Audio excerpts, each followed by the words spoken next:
I knew a guy named Drew from middle school, so by the time all this happened, we were close to 15 years into being friends. He was always a little weird, but never in a way that bothered me too much. He basically had no filter, and he'd say crazy stuff all the time. It was funny mostly, but sometimes he'd piss people off. I was renting a house with two other guys named Carter and Pete. The three of us lived together for about 2 years, and it worked out fine.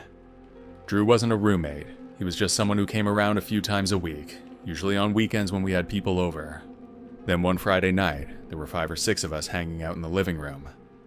At around 11, I went to my room to grab my phone charger, and I noticed my dresser drawer was open. I kept some cash in there, maybe $80 or $90 that I set aside, and it was gone. I walked back out to the living room and asked if anyone had been in my room. Nobody said anything at first, but then Carter looked at Drew, and Drew looked at the floor. He had this guilty look on his face that anyone could see. I told Drew I needed to talk to him, and walked him into the kitchen. I asked him straight out if he took money from my dresser. He said he didn't know what I was talking about at first. I told him I knew it was him, and that I just wanted it back. He got mad, and said I was calling him a thief in front of everyone, and that he didn't need to put up with that. Then I told him that I was calling him a thief, because he was one. He shoved me, and I took a step back. Carter and Pete were in the doorway by then, and they both came in. Pete got between us, and Carter told Drew it was time to go. Drew kept saying I was paranoid, and that we were friends too long for me to treat him like this. I didn't say anything else. Pete walked him to the front door, and Carter stayed with me in the kitchen. After Drew left, I sat down and counted what was missing, and it was $80. I texted Drew that night and told him we were done and that I didn't want to hear from him. He didn't respond. I didn't think much about it after that, and I figured he was embarrassed enough to stay away. Carter told me to watch my back, but I didn't take it that seriously at the time. Then a few weeks later, Carter and Pete were away visiting a friend of ours, but I stayed behind because I had work. Because of that, I had the house to myself from Friday night through Sunday. I worked a Saturday shift and got off at around 6, and the drive home took maybe 20 minutes. It was still light out when I pulled onto my street, and everything looked normal from the front of the house. I parked in the driveway and went around to the back door the way I usually did. However, when I got there, the door was open, not just unlocked, but pushed in, and it looked like it was broken down. I stopped and looked at it for a second, and then stepped back onto the patio. I looked through the door into the kitchen from where I was standing. A chair was knocked over, and there were dishes on the floor. I took out my phone and called the police, and told them my house looked like it was broken into. They told me to stay outside and wait, and I said I would. Then I heard something from upstairs. It was a thud, like something falling, and then there were footsteps going across the floor above me. I told the dispatcher someone was still inside, and he told me again to stay where I was. I stepped further back into the yard and looked up at the windows, but I didn't see anyone. I decided to get back in my car and wait at the end of the street, so I started walking to the driveway. Then the back door creaked all the way open, and Drew walked out onto the patio. He looked awful. His eyes were glassy, and he was shaky on his feet. He had what I thought was blood on his hands and forearms, but I later found out that it was red paint. I told the cops that the person was outside now, and that I knew who it was. Drew looked at me and didn't say anything for a second. Then he told me that I ruined his life.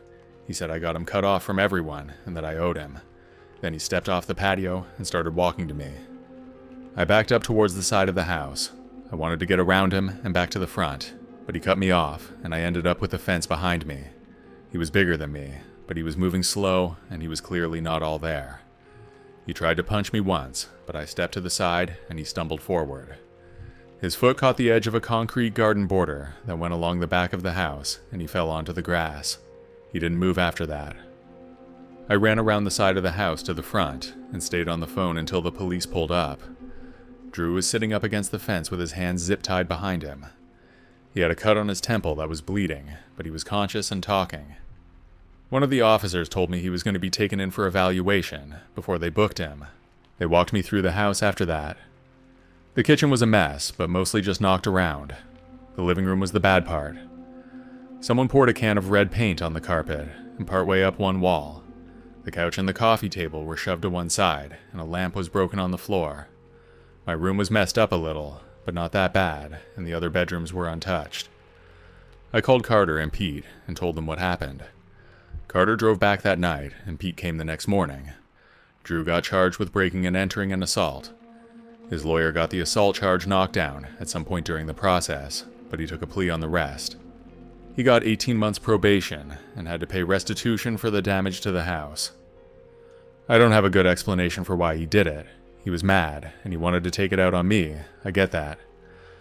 I think if I handled the first thing differently that night, it might not have gone the way it did, but I'm not sure what I would have changed. He stole from me, and I called him on it. I don't know what else I was supposed to do.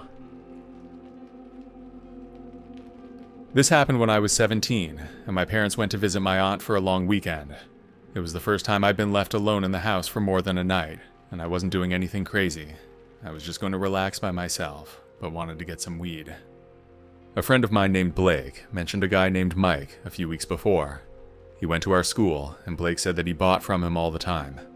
I didn't know Mike well, but I recognized him from the school. He was a junior like me, he played on the soccer team, and he seemed okay. Blake vouched for him, and that was good enough for me. I texted Mike on a Friday afternoon, and he responded fast. We agreed on a price, and he said he'd come by that evening.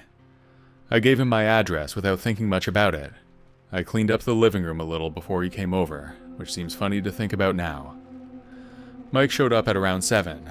He was taller than I remembered from school, maybe 6'2", and he was wearing a faded black Metallica t-shirt. He seemed friendly when I answered the door, and we made small talk for a minute or two. We did the exchange at the front door, and I was about to wrap it up when I made a stupid comment, but I don't even remember exactly why I said it. He asked if my parents were cool with me having people over, and I said something like, "Yeah, they're not back until tomorrow anyway." That was when I saw a weird look on his face. He stopped smiling, and his eyes went past me into the house. He took a step forward, and I didn't move back fast enough. He pushed his way inside, and I stumbled back into the hallway. Then he told me in a calm voice to give him my laptop and whatever cash I had in the house. He said he knew I was alone, and that I wasn't going to do anything about it. I got my laptop from my room and brought it to him. He went through the living room himself after that and took my dad's watch off the shelf by the TV. Then he grabbed about $60 from a bowl in the kitchen where my dad kept loose cash. The whole thing took maybe 10 minutes, and the entire time I was trying to think of a way out of it that didn't involve getting hurt. After he had everything, Mike stood by the front door like he was deciding whether he was done. I knew I had to say something before he got any more ideas about what else was in the house. I was nervous, but I told him that I'd call the police if he didn't leave. He laughed a little and said I wasn't going to do that because then I'd have to explain why he came over in the first place. He had a point, and he knew it, but I pushed back anyway. I told him that the weed was gone now, and I didn't have it on me, so there was nothing to find. Then I said that my neighbor was a cop who checked on the house when my parents were away. That last part wasn't true, but I said it anyway. He looked at me for a second, and I could tell he was thinking about it. Then he said fine, and walked out the front door. I locked it behind him and stood in the hallway for a minute before I did anything else. I was seriously thinking about calling the cops, but I decided to call Blake instead. It was around 8 by then, and I told him what happened. Then he said not to call the cops and that he'd handle it. I asked him what that meant, and he said he knew where Mike lived and that he'd get my stuff back. I told him my parents got home the next afternoon, and if the laptop and my dad's watch weren't back before then, I was calling the cops and dealing with the consequences. Blake said okay and that he'd call me back, then I didn't hear from him for a few hours. I sat in the house and watched TV without paying attention to it. Then at around 11, Blake texted me and said he was working on it and to give him until midnight. At around 1 in the morning, I heard a knock at the door. I looked through the window first, and it was Blake, and he had a backpack with him. I opened the door, and he handed it over without coming inside. Everything was in there as far as I knew. I asked Blake how he got everything back, and he said he went to Mike's house and talked to him. I asked what he said, and Blake told me not to worry about it. He looked a little roughed up, like maybe they fought, but I didn't ask again. I thanked him, and he left, then I put everything back. I checked everything over twice to make sure nothing else was missing, and as far as I could tell, everything was there. My parents got home the next afternoon, and I acted like nothing happened. My mom asked if I ate okay, and I said yes. My dad went straight to his office and didn't notice anything different. I cleaned up, and everything was exactly where it was supposed to be. I felt relieved for about a day, and then I just felt stupid for a while after that. I avoided Blake for a couple of weeks, not because I was mad at him, but because I didn't know what to say. He messed up, but he did me a real favor, and it probably cost him a beating.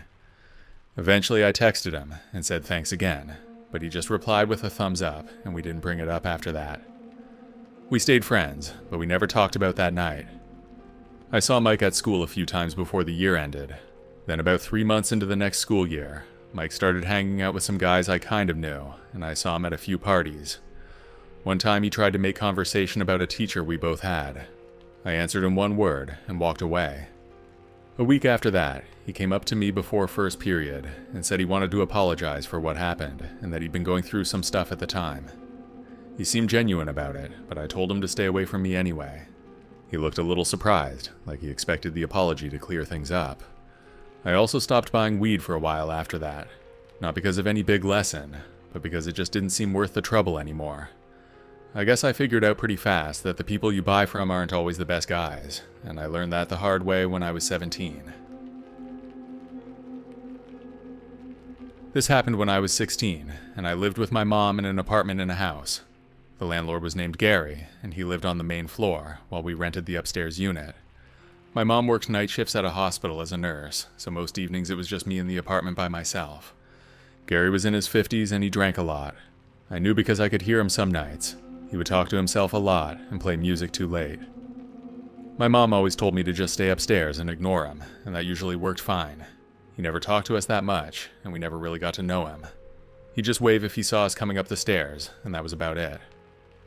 One night, my mom left for her shift at around 10. I was in my room doing homework with the TV on in the background. The apartment had 2 bedrooms, and the only way in was through a door at the top of the stairs. We always kept it locked, but Gary had a key since he was the landlord, and the lease said he could use it for emergencies or repairs. At around midnight, I heard footsteps on the stairs. They were heavy, so I knew it wasn't my mom, and I figured it was Gary, coming up for some reason. I didn't think much of it until I heard a key turn in our lock. The door opened, then Gary walked in, and I could smell the alcohol on him from across the room. I stood up and asked him what he was doing, but he just looked around the kitchen like he was confused about where he was. I told him my mom wasn't home, and I hoped he'd leave. Then he said something about how this used to be his house, and he could go wherever he wanted in it. Then I started walking to the door to open it wider, so he'd get the hint. That was when he got mad. He said I didn't get to tell him what to do in his own house. Then he started yelling, and he was getting closer to me. I backed up against the kitchen counter because I didn't have anywhere else to go. He kept talking, and none of what he said made much sense, but I knew that he wasn't going to leave on his own. I started to think about calling for help, but my phone was in my room down the hall, and Gary was standing between me and the hallway. He kept standing there, and then he reached into his jacket pocket. I thought he was going to pull out his phone or his keys, but instead he pulled out a knife. It was a folding knife, with a handle that looked like wood, and he opened the blade with one hand. I inched back as much as I could, but there wasn't anywhere to go. I didn't understand why he had a knife on him in the first place, but he held it down at his side, not pointing it at me exactly. He said I needed to learn some respect, and that this was his house and he'd do what he wanted in it. I told him I didn't want any trouble, and my voice came out shaky. Gary told me to shut up, and he grabbed my arm with his free hand. I screamed again, and tried to pull away from him. The counter was digging into my back, and I had nowhere to go, since he was blocking the path to the hallway, and the door was on the other side of him. Then I heard someone pounding on the door downstairs, and then there were footsteps coming up fast. A man named Walt, who lived in the house next door, came through the door behind Gary. Walt was an older guy, maybe around 60. He used to work construction and still had the build for it. He must have heard me screaming through the window since the houses were so close together. Walt grabbed Gary by the shoulder and pulled him back. Gary swung around with the knife still in his hand, but Walt was bigger than him, and he got a grip on his wrist before anything happened. The knife dropped to the kitchen floor, and Walt kicked it away. Gary tried to fight back for a second, but he was drunk, and Walt had him pinned against the wall pretty quickly. Walt told me to call the police, so I ran to my room and grabbed my phone. Walt held Gary there against the wall the whole time, and Gary stopped struggling after a minute. The police got there in about 10 minutes, and Walt explained what happened. One of them put handcuffs on Gary, but he didn't say much at that point. He just looked tired and a little confused, like the alcohol was wearing off, and he was starting to realize what he'd done.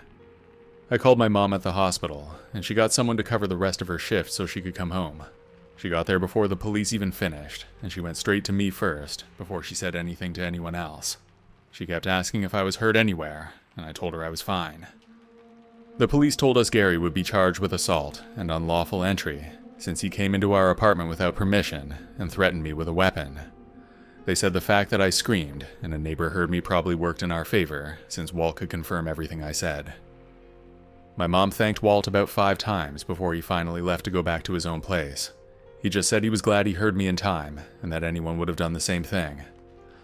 I didn't really believe that part, since I know not everyone would have come running like he did. We ended up moving out within the month. My mom said she wasn't comfortable staying somewhere with a landlord like that. I never properly thanked Walt for what he did, at least not in any big way. I still have some guilt now for not staying in touch with him. There's a real chance that he saved my life that night, and he really deserved more credit.